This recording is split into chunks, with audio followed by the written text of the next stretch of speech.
Good day, everyone. How are you doing? Are wedding vows casting witchcraft and spells?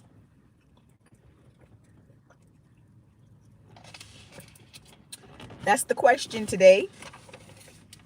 On this channel, I like to talk about things that just causes you to think, explore, learn, and gain wisdom and knowledge. I have been married. I'm not saying anything negative. I'm just opening up um, some dialogue and some thoughts, food for thought, I should say. Um, when you think about casting spells, typically you don't think about the wedding vows, because it's been made so, second nature. It's just something you say. But I don't think a lot of us truly think about the words that we're saying, and we don't think about it in terms of casting a spell or spell binding.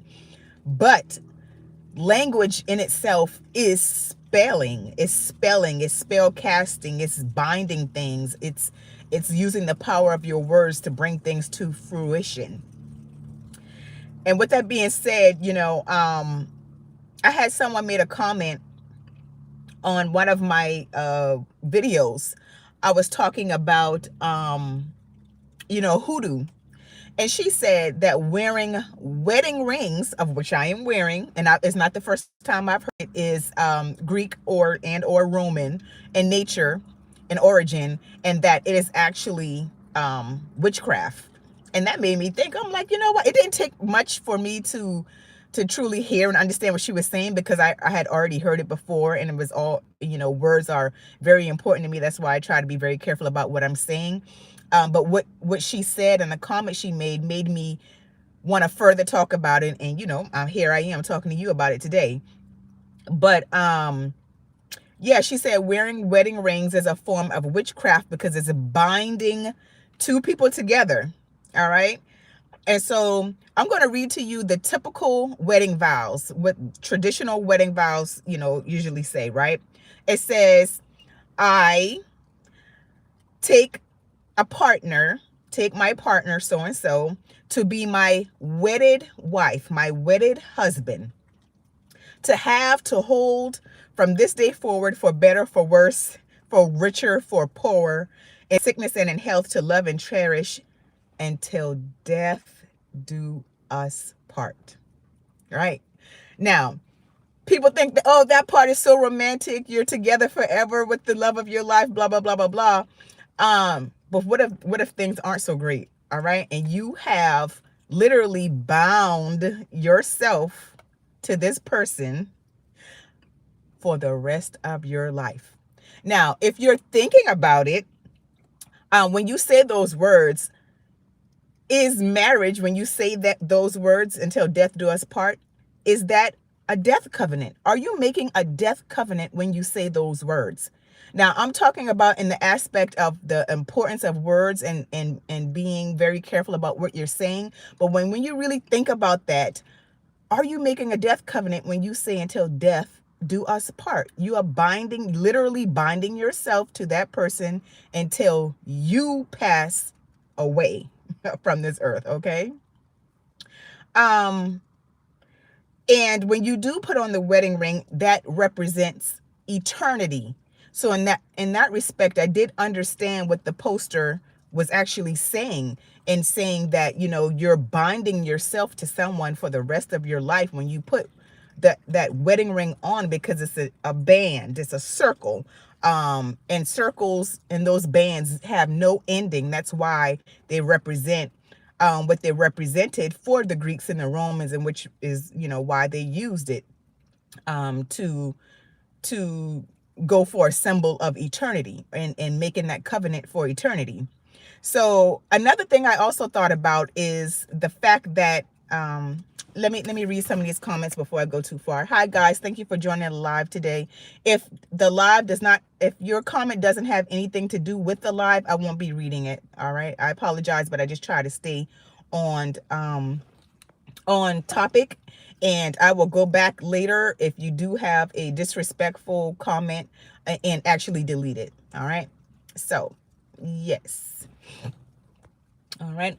I'm reading through it. Hi, guys. Hi, MD. How are you? Hi, Rebecca. Hi, hi, hi. Yes. But like I was saying, yes, this could be why divorce actually feels like death. Anyone who has been through a divorce, I have been through a divorce, and it literally felt like someone died. And when this commenter made this comment that is spell binding or witchcraft, and you're binding yourself to someone, it made sense because the idea is that when you get married and you're wedded, you become wedded to someone, you become one. So when you divorce, you are actually you are ripping one person apart, which is why when marriage ends in divorce, it actually feels like death. And the other part to that was me thinking about what she said. And the fact that you're actually making a covenant until death does you part. All right. So that the end of that marriage and that divorce feels like death. All right. So that's the importance of words and the words that we're saying. And I see nowadays that a lot of people um are actually writing their own wedding vows. All right. And I understand why. When you actually go and you read through traditional wedding vows, you actually will see why people are truly writing their own wedding vows. And there's no right or wrong way to say it. Whatever you want your vows to be is whatever you want your vows to be, and that's okay.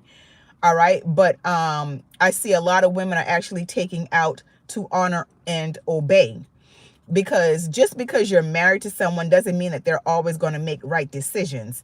And a lot of people like to use, or religious people like to use, the Bible against women when they think for themselves or they're going their own way and they just don't want to follow instructions that are wrong, improper, immoral, or anything else, just because that person is their spouse. So I do understand why a lot of people are writing their own vows. All right. Let's see, Invictus. Yeah. After your wife died and betrayed you and you divorced, it felt like death inside. That's exactly what it feels like. Because again, going back to the words that we actually say when we get married, when you tear that covenant apart, because you are making a covenant, you are making a vow, you are wedding yourself to one person in spirit, and you're becoming one. That's why divorce feels like death, because you are tearing and ripping two people apart. And if you have children, you're ripping a whole family apart. So yeah, I understand exactly what you're saying, because it does feel like that. It doesn't matter. It doesn't matter either how bad the marriage was and if you should actually leave it. Because even if you should and you have legitimate reasons to leave, it still feels like death, because you are negating all of those hopes, those wishes, those dreams, those aspirations, and the vows that you made. So yes, I understand exactly what you're saying. So yeah, and just for definition's sake, vows can be made to a person or a deity. All right. So just some little food for thought there. Hi, low key. How are you today? Thank you all for joining live. So if you have anything, questions, comments, concerns before I leave to add about wedding vows being a form of witchcraft or spell binding, please go ahead and leave them here. And I'll try to answer it as best as I can. All right. Yes, you gave everything and you had one person and they broke you. You hope you can find another one, and the energy to love again. My advice to you would be, take some time. Take lots of time to heal, seek therapy, and don't be afraid to date. All right. Date as many people as you possibly can, because that's how you collect data and you see the things that you want and you see what you don't want and what you don't like and what you don't desire.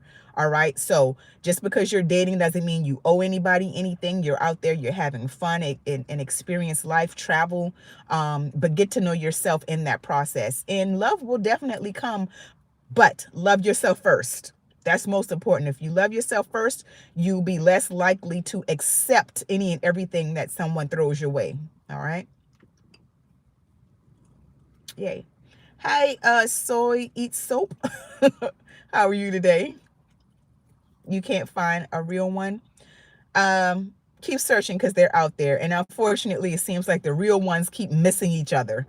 All right. But like I was just telling the Invictus, go out there and explore and get to know yourself. And in knowing and finding yourself, you should align with people that have similar interests and goals. And that's usually how you find your person. When you're already on the journey finding yourself and the things that you like, that's when you find the people with similar interests. All right.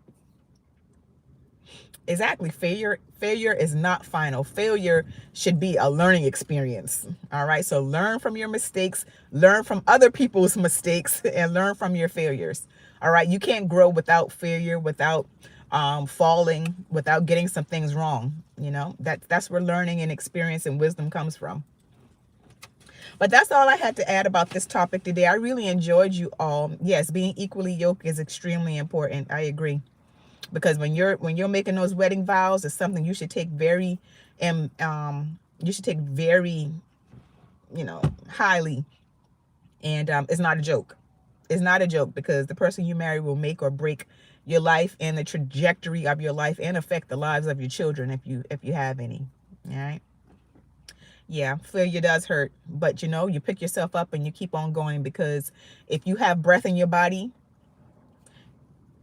you can do what you can to make life what you want it to be. All right.